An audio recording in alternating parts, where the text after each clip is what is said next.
baseball and whatever.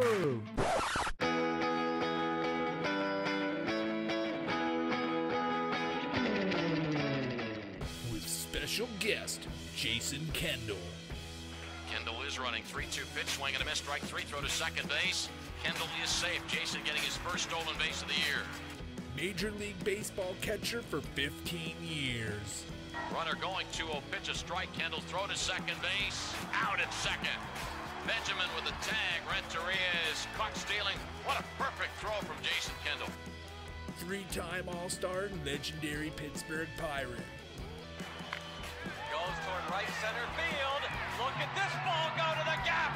Not only the Bucks tie it, they'll take the lead as Kendall pulls in at second with a two-run double in the sixth. That's got to be the best pirate I've ever seen. Alrighty guys, hello everybody.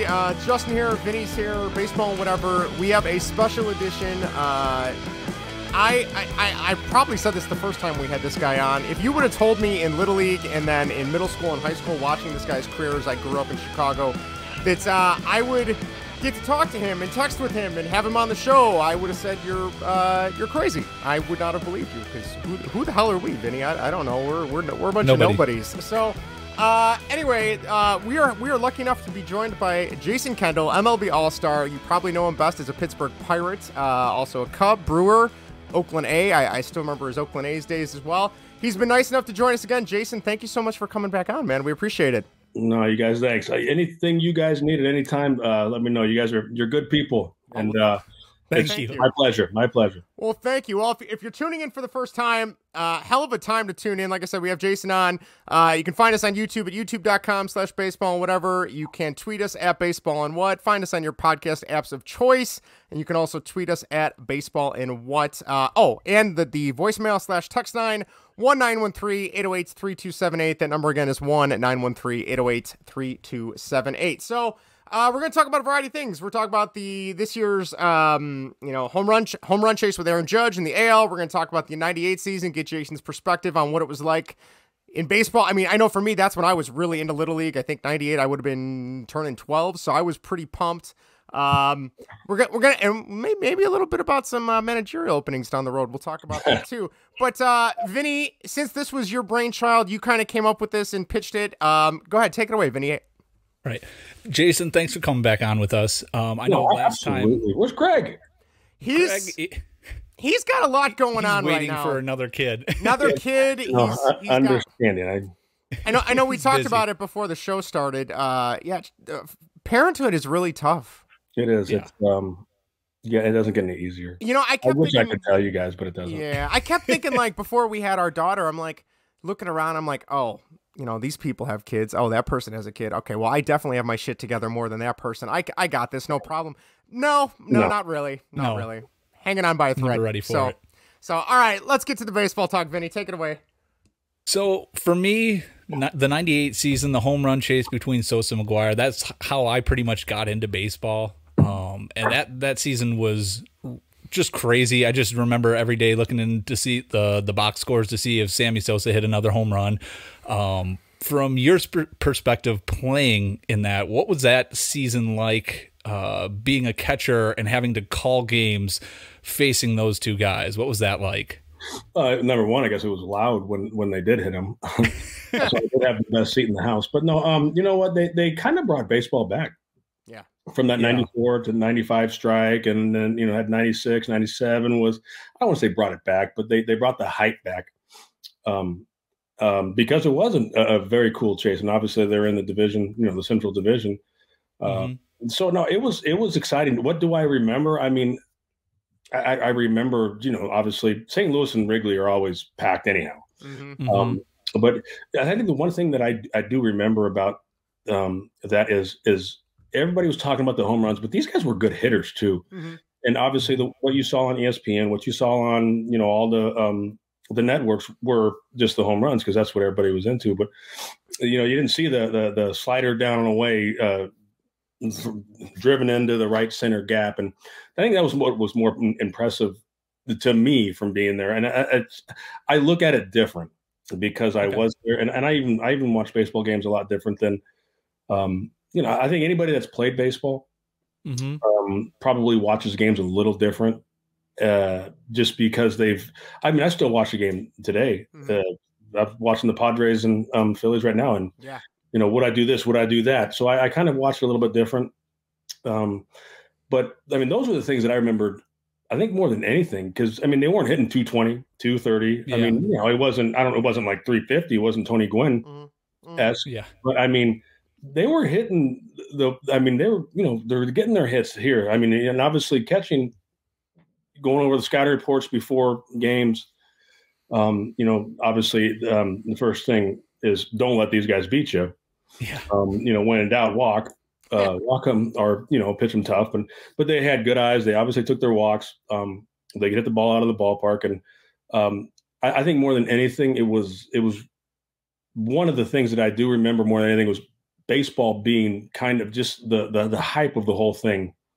It was brought back because the 94, 95 strike, and I was still in the minor leagues at that time, but it's a downer, and that's about work stoppage. That's one of the obviously negative things. It doesn't matter what sport it's in. I mean, but it took a good couple of years for it to get back on track. And I think those two guys are two of the guys who kind of put it back on track.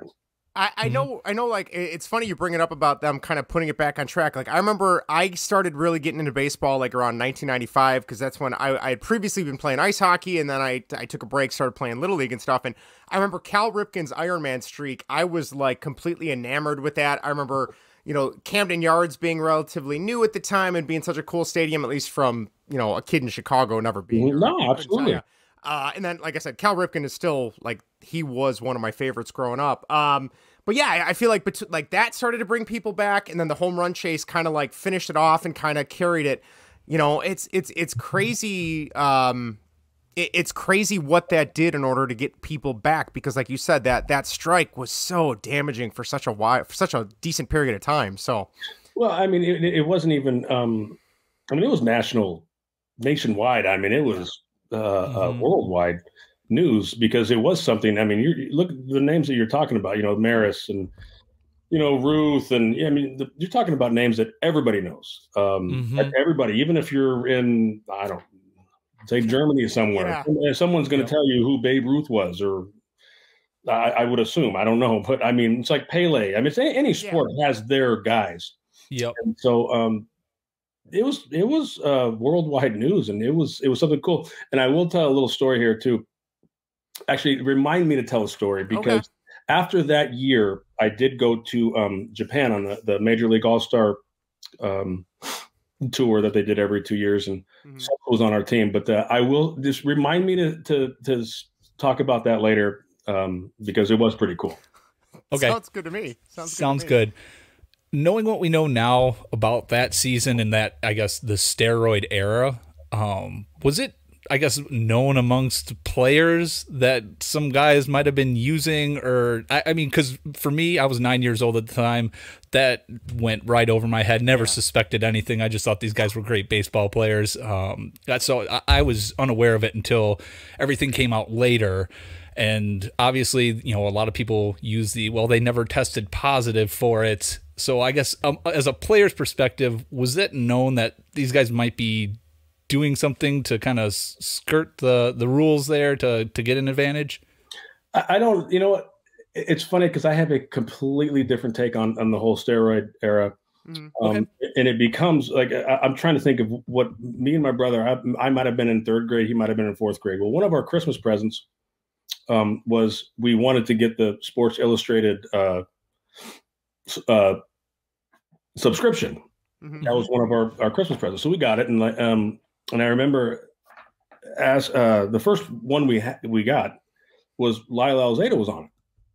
And he was talking about, the whole steroid. So we asked, obviously my dad or my mom, what is steroids? What is, I'm, like I said, I'm probably 6, 7, however old it is. And, he explained everything to us. And my take on the whole steroid era thing is, you still got to hit the ball. Like, in my mind, Barry Bonds is the best hitter I've ever seen. I mean, as far as the ball sinking, cutting, you still got to hit the ball. And how I look at it is, you're cheating your family later on in life, because your heart's going to explode, you're probably losing 10 years on your life. That's kind of how I look at it, especially now as a father. And, you know, you want to be around as long as possible for your family to enjoy the kids, grandkids, whatever, et cetera, et cetera. So that's how I kind of look at it. Now, if you want to go to the other part of it, where does the ball travel further? Well, I mean, I'm assuming it. I never hit home runs.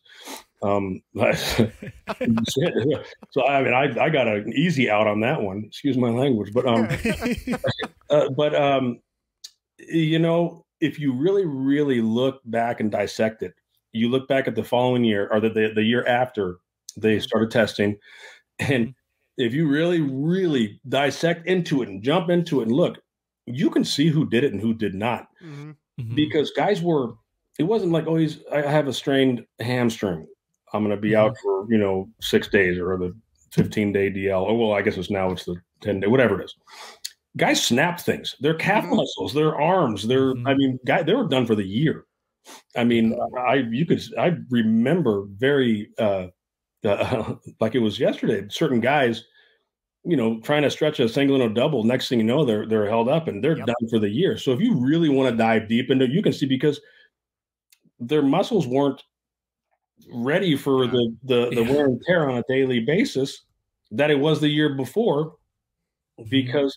And so it wasn't like, hey, I'm out for 15 days. No, you're out for the year with a snapped hamstring or a snapped calf so if you really want to dive deep into it like that, but I mean, you still have to hit the ball. Does it make the ball go farther? Probably. I mean, I don't know. All I know is when I left Three River Stadium and they put that 411 out in left center, damn, I couldn't tell you how many times I flew out to 411 when in Three Rivers it was a home run, but it's just one of those things. So, I mean, it's now obviously the testing now in every sport is needed and I dig it, because you don't want people losing their lives early. These stars, these people the icons, the people that look up to. So, but I mean, in my mind, greatest hitter I've ever played against, Barry Bonds, without a doubt. And that year catching behind. Sosa and McGuire, pretty damn good. But I was more impressed, and I can remember more of them taking certain pitches off the plate and, getting doubles or singles. Or that was what was more impressive to me than just the bombs. Nice. What nice. I'm very curious. What was your reaction to this season with Aaron Judge and breaking the AL home run record? And I know we talked about it on one of the episodes recently, or Vinny and I did, about Roger Maris Jr. really, really advocating for his dad and kind of trying to Vinny, I don't know, how would you describe it? Just kind of really trying to downplay that 98 season, Bonds' season in the early aughts. Yeah. I mean, it seemed like, it was kind of frustrating to a certain point, because I think similar to your point, Jason, is when I was younger in high school and that was going on, after a while I was like, oh, this is so wrong. They shouldn't be doing this. And now as an adult, I'm like, you know what? Like you said, it still takes a certain amount of talent and ability to be able to put the bat on the ball. Because if anybody could do it, then you wouldn't need it. But what was your take on Aaron Judge's season and what he accomplished this year? Phenomenal! What an unbelievable season! And he has the American League home run record. So I don't know. I don't really know the whole story with Maris's kids and everything. But again, it's Roger Maris. Yeah. Everybody knows Roger Maris, and obviously the New York Yankees are a very, very special organization, if not one of the, arguably the top 5 organizations in all of sports. What an unbelievable year. And, I can take this conversation right now and turn it into the playoffs right now, because, and I'm sure we'll get into that later, but you don't want time off. Right. You do not want time off right now, as far as, and I was a part of it in 2006, and I don't mean to turn around the whole thing, but I mean, watch what Aaron Judge does now, because it took him 2 or 3 days to get into that. Yeah, he was getting booed. We had 6 days. In the 2006 year, it was with the Oakland A's. We went in and we swept Minnesota. Detroit and New York played. They won all 5 games, and I remember going to the Coliseum like every day. You can simulated games or whatever. It's not the same. It's completely different. And we got swept by the Tigers. We were, without a doubt, and I don't care what anybody says, we obviously weren't the best team, but we were the best team on paper. Right. In the whole playoffs. But we had those 5 days off, and man, I'm telling you what, you do not want those. I love the new setup. I love the 3 games. But, I mean, they got to figure out a way to get to where you can't have that time. But getting back to Judge, I really, truly, this is just me being a baseball guy, I have a feeling he's just going to go off in this Houston series because his timing's back. Yeah. It's different. A simulated game at Yankee Stadium with your own pitchers, where it's completely different than actually being in a real game, the playoff atmosphere, or just somebody with a different uniform on. Yeah. Yep. I'm curious too. There are so many Cubs fans out here on sports radio that are going nuts about, oh, Aaron Judge is going to come and play, left field in Wrigley, and I don't know. I don't know if the Cubs management has the wherewithal to offer him that big of a contract. But I am kind of curious, kind of continuing with that hitting trend and the contact and power. And obviously, you were a phenomenal contact hitter. When you played, and I remember you were pretty damn near close to 300 most seasons, weren't you? If not, I had some. Yeah, you had quite a few, didn't you? I thought you did. I think I had like. I honestly, I don't know how many, but I think I had 7, 8, okay, maybe 6, 7, 8, or 9. I don't know, but I did, and that's and it's funny because I did a story and I got kind of I don't know, a couple years ago about the shift and everything, and I honestly, truly believe.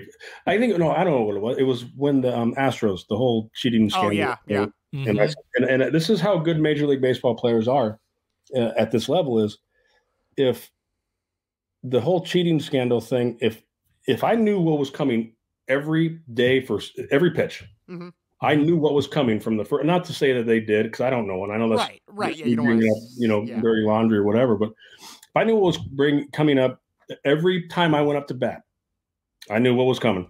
I hit 400.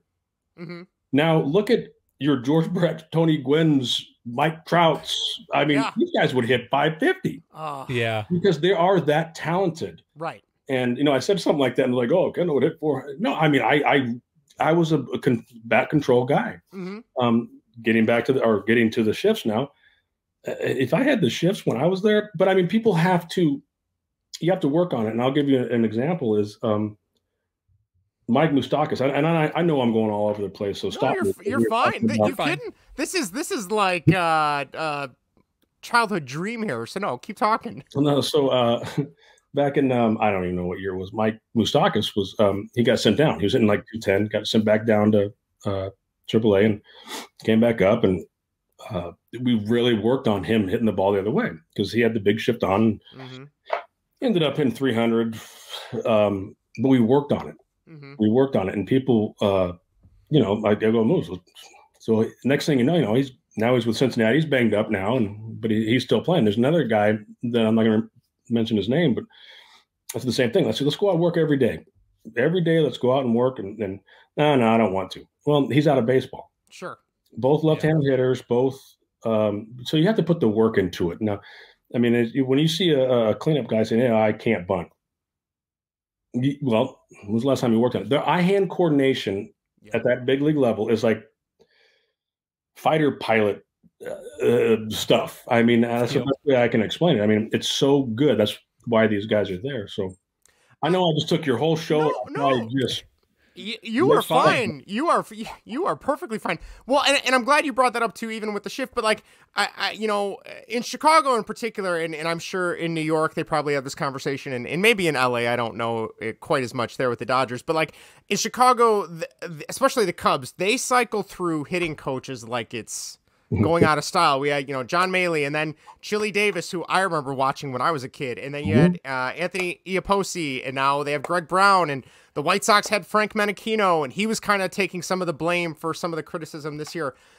As a hitter, is such a good contact hitter as you were, how important is the hitting coach? Is that something where they're taking you aside to practice with you as well, or is it more just listening from tips from them? Or how important is that hitting coach in a major league roster or with a major league team these days, would you imagine? It's very important because you're dealing with 10 to 15 different personalities, however many. I mean, it depends on if you carry 12 pitchers or 13, whatever. You're dealing with so many different personalities that because everybody's different.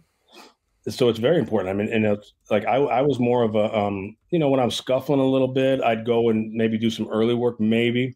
But I was also more locked in on what I could do that night for the pitcher defensively than I was for. Then you go down. You have to mix the two up, but it's very important. But you have to be stern, I guess is the best way. I mean to describe it as far as being a hitting coach, because hey, you need the work, let's go. Or I can talk about the shifts. The shifts, like, dude, you're hitting 210. That's not good. I mean, I know that if I didn't have a 3 in front of my average, listen, everybody looks up at the scoreboard when you're in the box. Oh yeah. If I didn't have a 3 in front, I was like, man, this is awful. That was just my own mind. That was my own mindset. Obviously, that's not everybody's mindset. But at the end of the day, the scoreboard is going to dictate everything. It really is. I mean, if you're you're in a, I don't know, let's just say extra innings now with the runner on second base, and you got guys hooking, no outs. The guys got hooking balls over the third base dugout. You're not trying to get him over. There's a way to get him over. It's not like you drive the ball that way. These guys can drive the ball that way. If it's a 3-0 game and they have a shift on and you have, the bases loaded, let's just say I'm just making stuff up. Go ahead and, swing it. Yeah. Get to the point where you can get someone to drive and maybe it goes out. But you have to have the coaches there to actually be like, hey, this is what you need to do at this time. But the scoreboard is going to dictate it. And that it all goes back to what kids are taught nowadays from the Little League on up. You'd be surprised at how many people don't know the little things about baseball because of, and it's not their fault. It's just they were never taught. Right. Yeah. So it's in a different area. And I mean, they're banning the shift in my mind, which is great. Yeah. If they want to do that. But in my mind, why does a coach not saying, dude, go out and beat the shift? Yeah. You're hitting 210. How do you do it? Well, you need to work on it. You can go out there at 1 o'clock every day when no one's in the stadium. Work on it. Yeah. If no one's over, because you have the ability to do that because you're in the big leagues. You have that good of eye-hand coordination, bat to ball. And so go work on it. And to kind of just go further on that whole beat the shift aspect, I believe that just like you, but I've also seen the other side of the argument as well. It's hard to beat the shift when the pitcher's throwing 100 miles an hour. Does that play in a kind of is that actual a good excuse, or is that just kind of BS from a fan's perspective? I mean, for a hitter, it's an going excuse up there. and it's BS because these guys, again, yes, everybody's throwing harder, and they're a little bit more erratic than, so to say, my era. But I don't care who you are in the big leagues as a hitter. If you see 100 once or twice, you're going to get them, especially if it's straight. Now, if it's sinking all over the place, like the guy last night for the Yankees, good luck. I mean, I can't think of who it was, but it's like, geez, but it's moving. But if it's straight and you see it 2 times, you'll get the timing down. You're going to get it. Now, like I said, 2-seamer sinkers, a little bit different story. But you can cheat to it. 95 to 100 is, I mean, yeah, obviously there's 5 miles an hour difference, but if you see it once, if you see it more than once, these hitters are that good and they're going to get it. Okay. Nice. That's a good point. Great question.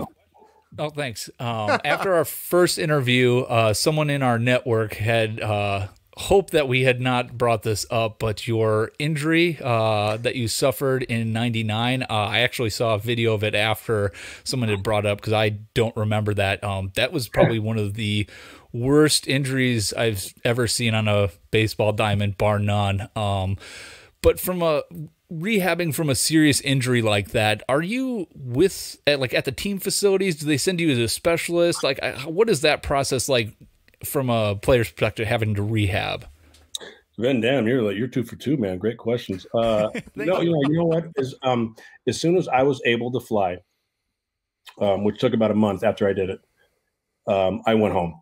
I couldn't just sit around the ballpark and, so I had a great team with me in Los Angeles, and I went home and I busted my butt. I mean, it was 8 a.m. Especially as soon as I could start, walking. Walking, and the best thing that I did was walk on the sand. I mean, when I could start walking, because your foot's given every which way, and so all the muscles. So I'd go down to the beach and I'd walk. But no, I busted my butt, and it was every day. But you have to want to get back. It was a bad injury. It wasn't. I knew it wasn't going to be like career threatening because I knew that the doctors at the time it's not like it was back in 1960. Right. They weren't going to have I mean, they're going to throw, you're screwed now and just shoot me like a horse.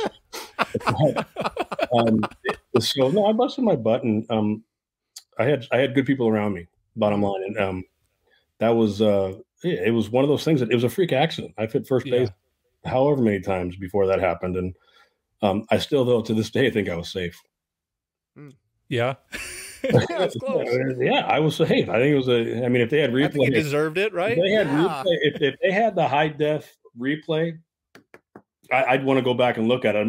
Probably a lot of people would not want to go back and look at it. See, I think Jason, that's why you were a professional baseball player and I'm a teacher and Vinny's an accountant and does finance, because my concern would have been whether or not my leg was still attached or my ankle was still attached, and your concern was I was safe. I was. Oh, my foot was on backwards. I mean, it was straight. It went through two sanitaries and a sock. My bone did. Oh my God. Wow. It was just a weird something. It was just a weird freak accident. Your first time back up to the plate, did that run through your mind at all as you were running down to first base that maybe that could happen again? 3 for 3. You know his A game. You know what? It's kind of like what I was talking about. I can't compare it to that. Like Judge thing, facing your own team and simulated games. It doesn't. The first time I was in spring training and I grounded out and I hit first base with my foot. I knew I was fine. So I had to do it probably the first time in a game. And I do remember that it was in Braden's in Florida. It was like our first spring training game the following year. And I rolled over to the shortstop like I've done so many times, hit first base. And I'm like, all right, I'm all right. Nice. Kind of clears that mental memory. Yeah. Yep. I'm curious, Jason. We talked last time we talked to you was, I want to say, right before the lockout ended for the MLB. So one of the things that kind of came, and I mean, me personally, I was kind of excited because I didn't really realize how rough some of the situations were, but there was a little bit more given to the minor leaguers, right? They were going to start to hopefully furnish them some living conditions, providing a place to stay, kind of increasing maybe a little bit of revenue for the MILB and all that. As a former minor league yourself, I think you were in the minors for about 4 years. Does that sound right? Something like that. Something like that. Is there any, I don't know, not to air, like you said, air dirty laundry, but is there any interesting situations that you remember from like either the housing they put you in for minor league camp, or kind of, what it was like to have to ride the bus everywhere in terms of that, or is it maybe not as bad as, it's made out to be, so to speak? I mean, the bus rides, those are, they're kind of tough, but it's funny because we won the AA championship, and our manager at the time, and this was 1995, I think, we were playing Orlando, and we were in Raleigh, North Carolina. It was like a 10-hour bus ride. And, because when the playoffs, the ownership was like, I'll just fly him. And our manager's like, no, we're going to do things the same way. And we're like, whoa, what time? We ended up driving. But, there's some long bus rides. You're on your own. And, apartment-wise, when I was first drafted, I was 17 years old. I remember I graduated on a Thursday, and all my boys and everything went like, I don't know, that Monday to Mazatlan, or my friends went for their senior trip, and I went to Braden's in Florida. And it was, if you're a higher pick, you're going to have something in the bank. If you're not, it's tough. I mean, I was very fortunate to have some money, and plus my parents, and they helped me out when needed. And so, but no, it's tough. You're literally leaving high school where, it's one of my kids know how to do laundry. My kids know how to do, because I have 2 in college now, but it's something that I really didn't know how to do. I mean, I kind of did, but I mean, it was you had 2 bunk beds. It was Pirate City. Now trust me, now it's a lot different. You had 2 bunk beds, top, bottom, and 4 or 3 other roommates. One bathroom, 2 sinks. So go get them, and 3 payphones. And I remember out in Bradenton, Florida, like in the summer, it was. I mean, the mosquitoes. They weren't mosquitoes. They're like pterodactyls. Yeah. You had to like wear hooded shirts when you're on the payphone, when you're waiting in line for because these things would come down and like get you in the neck, and you have a welt on your neck. You lose 10 pounds going to the payphone to try to call home just to say hello when you had a chance to get the phone when somebody wasn't on it. But no, I mean I couldn't be happier for the minor league kids now, because it does give them a little bit of guidance. And you're not just throwing them into the wolves, and because they should be worried about just playing baseball and not have to worry about, little things.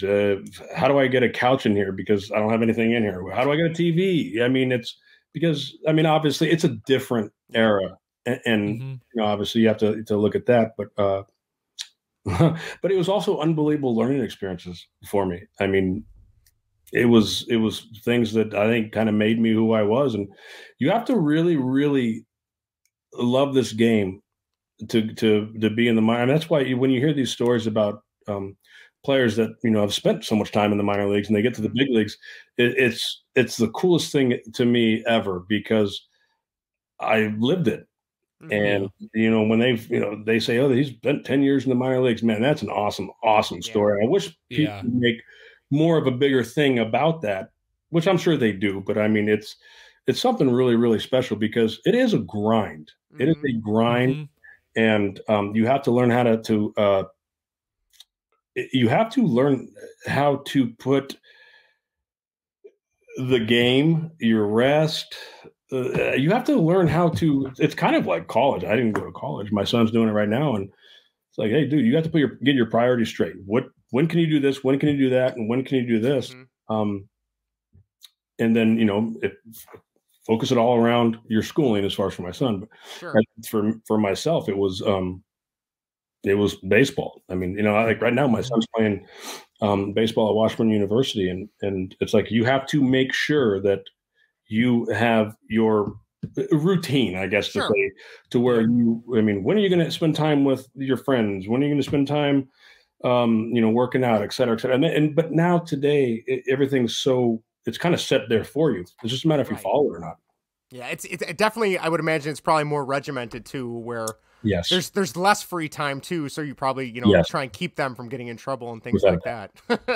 Without a doubt. I mean, there's a reason there's only 20,000, 25,000 big leaguers that ever put on a big league uniform. There is definitely a reason. And that's, it's one thing to get drafted. It's one thing, but I mean, to get to the big leagues, and then there's another thing to get to the big leagues, but to get to the big leagues and stay, it's not as easy as what everybody thinks. No. Yeah. I going off of what you said too about, the guys that toil in the minors for, 7, 8, 9, 10 years, and then they finally make it. Like, I can't imagine the wherewithal and the drive you have to keep going. Because I mean, I think like most people would be like, after 3 or 4 years, 5 years of still being in maybe single A or double A, depending on how good you are, being like, oh God, I need to go get not a real job. That's the wrong connotation, but like, I need to go get something where I can make more money than I am in the minors. Yeah. Like, I can't even imagine what that's like. So, you know what? And that's why I got out of baseball for, I don't know, I think it was 2019 for a little bit, is because I always told myself that if I ever make enough money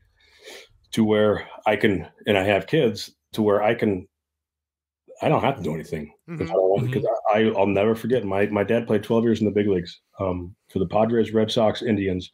And when he came home, he was working construction, working UPS. Yep. I never saw him.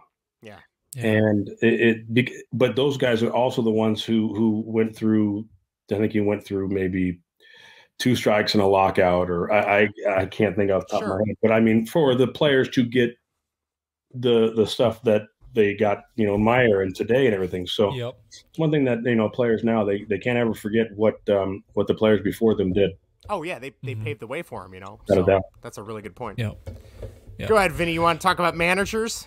Yeah. So David Ross is the skipper of the Cubs. The White Sox have an opening. Some names that have been mentioned in rumors is AJ Pierzynski, Bruce Bochy, and Joe Madden. All of those guys have catching backgrounds. Joe Girardi was the Yankees manager for a while, was with the Phillies this year. What makes a catcher a good candidate to be a manager? I think first and foremost is it's such. I mean, you have to know the game, and you have to deal with both sides of the ball, obviously, as everybody does. But when everybody is who's the only person that everybody's looking at? It's the catcher. Yeah, the other guy's looking at you, and it's really funny. It's kind of crazy. Is like, say if I were catching and I had some bad type of body language, or I didn't like something, subconsciously you're going to see, or if I struck out and I took that bad body language back to the plate, subconsciously you're going to, they're not going to mean to do it, but you're going to see the bad body language come out with everybody else. I mean, you're always under the microscope, but you know the game, you know the different personalities from pitching to, that's why you see so many big league catchers, ex-big league catchers as managers, because you're right there. You're right there, and obviously they can see you, but you can see them. You see, and so you have to know you have to know everything, and because you are kind of the captain. And in my mind, this is the toughest position in all of sports. That's obviously. Yeah.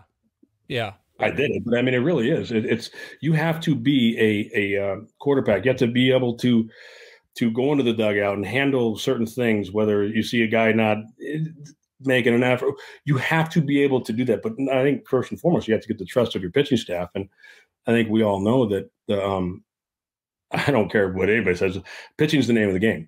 You can if you don't have pitching, you're not going to and that's, as a catcher, you have to get that pitching to where they trust you, and it takes a while.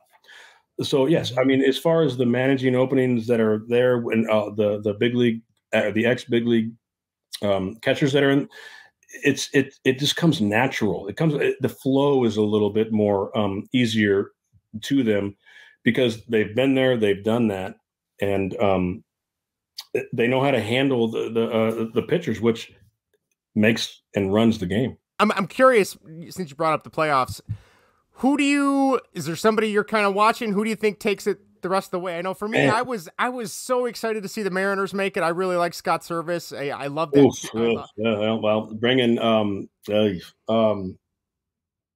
I mean, and again, bullpen. Yeah, the first game of the series, bringing in I know who you're talking about. Yeah, God, I can't think of his name at the moment, but yeah. Cy Young won last year. Oh, Robbie Ray. Robbie Ray, right? Yeah. To face him, I mean, and you know what? If he gets him out, it's a completely different. It doesn't. This topic's not even thought of, but it's a different mentality from your bullpen guys to your starters. Yeah. Here, go out and get him out. Oh, okay. Well, I'm going to do what I do here. Oof. That one. Yeah, it is. It is what it is. But I'm telling you, it goes back to what I was saying earlier. The days off that you've had, Padres and Phillies, they didn't have any days off. They've been all of September. Think about it. They've been. I mean, especially the Phillies. They've been busting their butt to try to make the playoffs. To try to get that. They didn't care what seed they had. They're just trying to just make survive. It. Yeah. So. Going into that now, okay, they beat the Padres beat the Mets, right? And then I'm trying to think if the Phillies beat the Cardinals. Cardinals. They haven't stopped playing. Yep. I mean, they nor did the Cardinals or really, but those guys had the Blue Jays. They all had home field advantage, but these guys were going out on a just balls to the wall for the last. For all of September, pretty much. Yeah. And now let's go. That's why this Yankee Astro series, it'll be interesting. Judge he finally get going a little bit. So did everybody else. Yeah.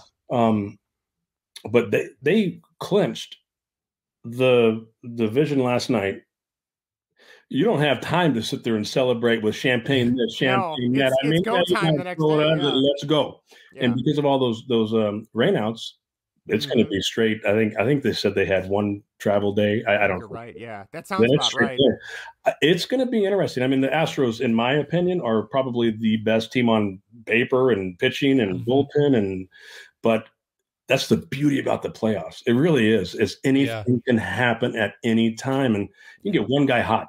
But I have a feeling the Yankees are going to be playing a little bit different baseball than what they did with the Indians.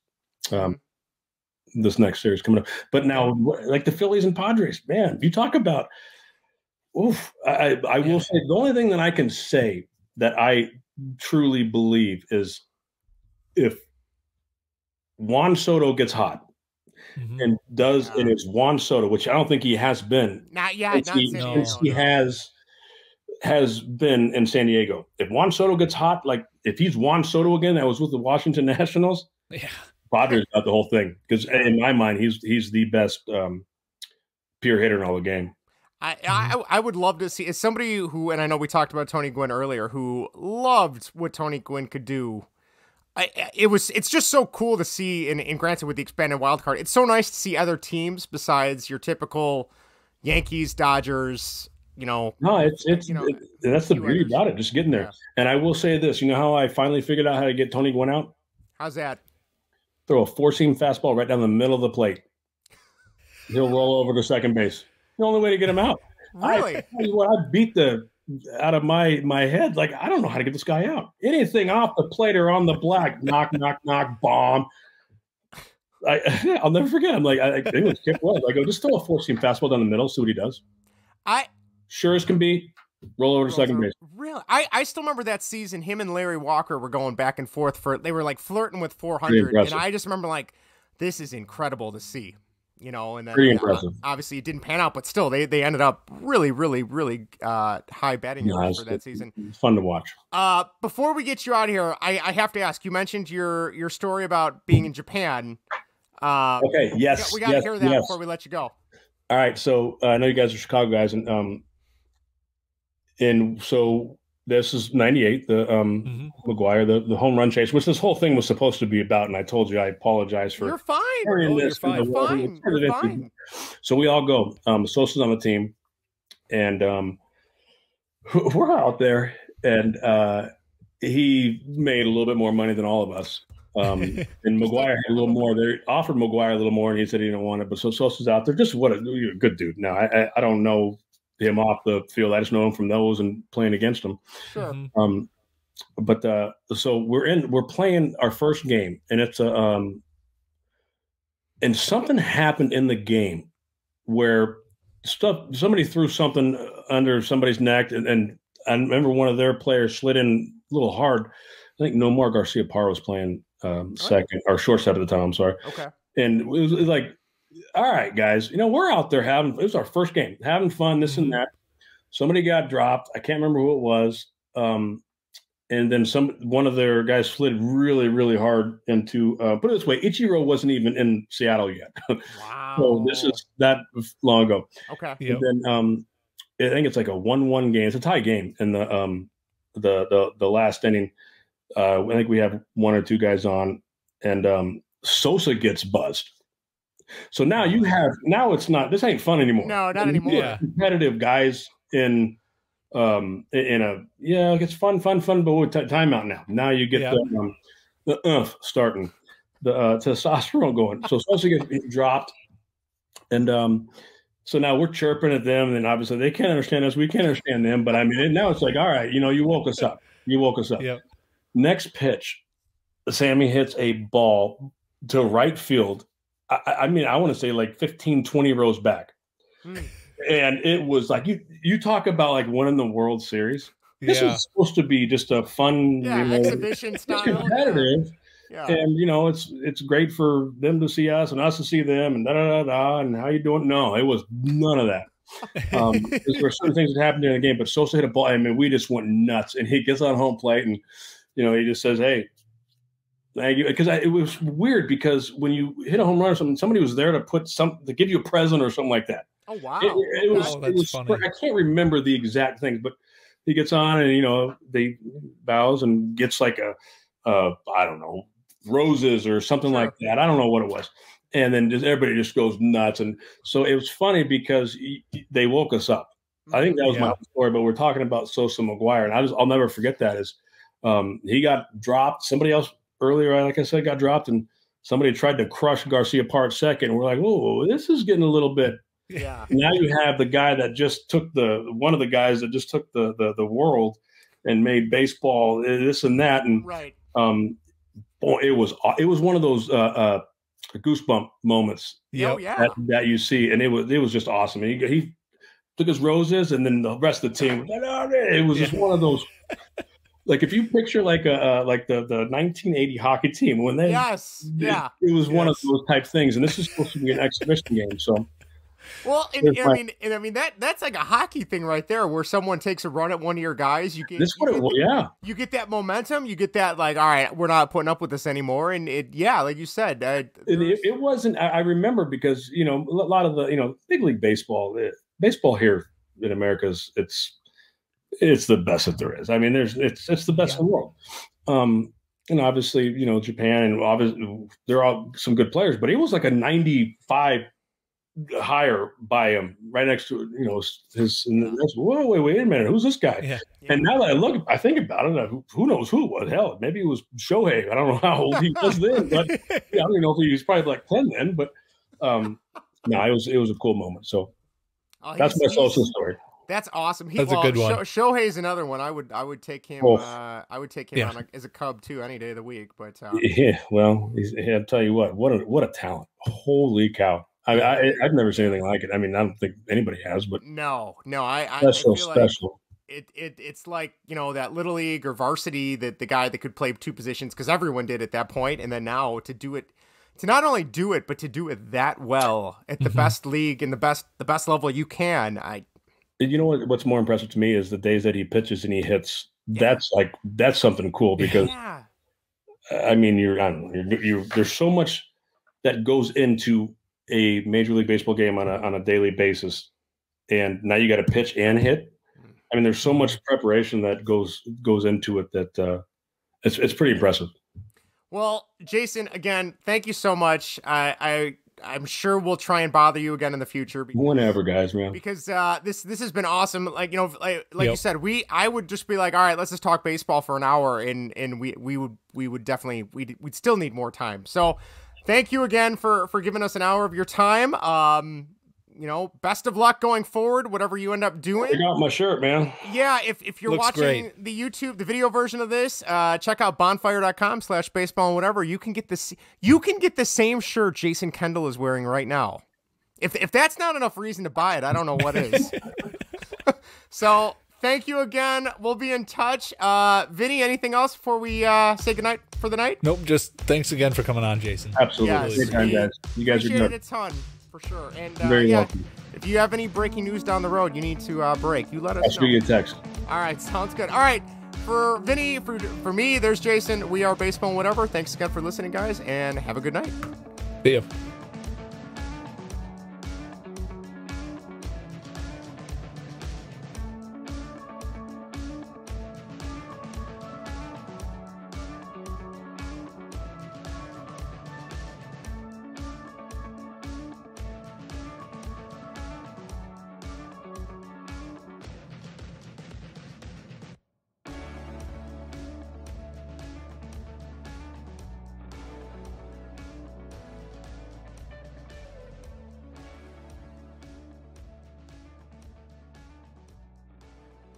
You're still here? It's over. Go home.